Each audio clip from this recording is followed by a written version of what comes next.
So, part two, I put the new voltage regulator in, connected it up, and I was checking the voltage on the old battery, and I was getting the same results. So, the battery had about 11 volts, which was a little low. And so what I did was I turned the key on, just turned it on. There's a solenoid for the carburetor. And I checked the voltage on the battery again, and it was down to 7 volts. So instead of me ordering parts and doing this and that and trying to get something situated, I took the battery, took it to a shop a buddy of mine owns, and he tested the battery, and it was completely just useless. So I replaced the battery, and actually I was surprised because I took the battery to Walmart, and that battery for this was $30 plus the $12 core charge. So I brought the old battery with me when I went to Walmart, and I got a battery. This battery here, I just replaced it the other day. $29, taxes, you know, whatever, it's probably 30 something. But replaced the battery. When I got back home, I started the mower up, and it started up just fine.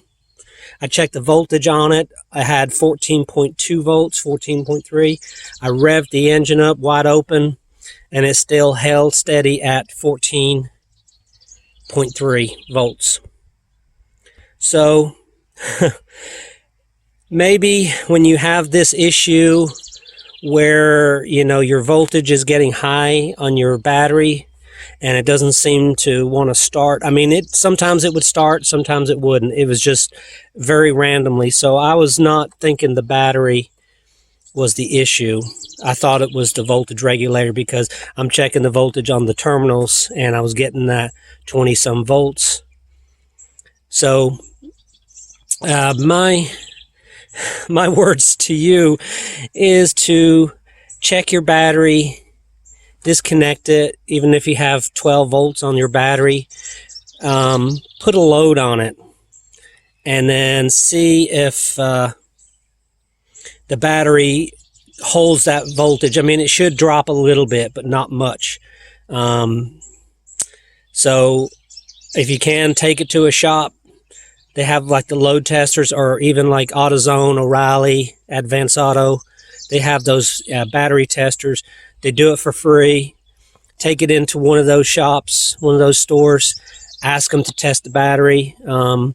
If even possible, maybe put it on a charger overnight, and then the next day have them test it just to see. And if it starts getting to a lower voltage, or the voltage will stay high but the capacity drops, then replace it. So basically I was chasing my tail for a couple of days, chasing my tail for just try to figure out what was going on. I spent money on the voltage regulator, hoping that was the problem, but it was not. Simple test, check your battery.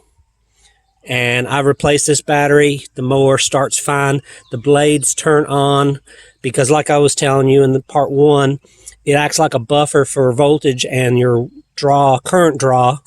And the clutch that activates the blades takes a lot of amperage to run. And if your battery doesn't have the capacity, you're trying to run off the generator that's in the engine, and it doesn't have enough amperage to keep the magnet engaged while your blades are on. So FYI, just check your battery, test it.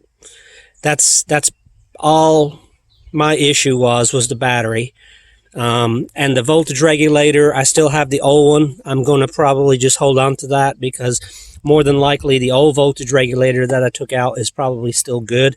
Just the battery the whole time. So that's my piece. So check your battery first thing. If you're getting over voltage, Replaced the battery, 30 bucks at Walmart. That, you can't beat that. It's got a 2-year warranty on it. I mean, you know, and it's fairly current, 5/24. So this is June now, but still, check your battery first.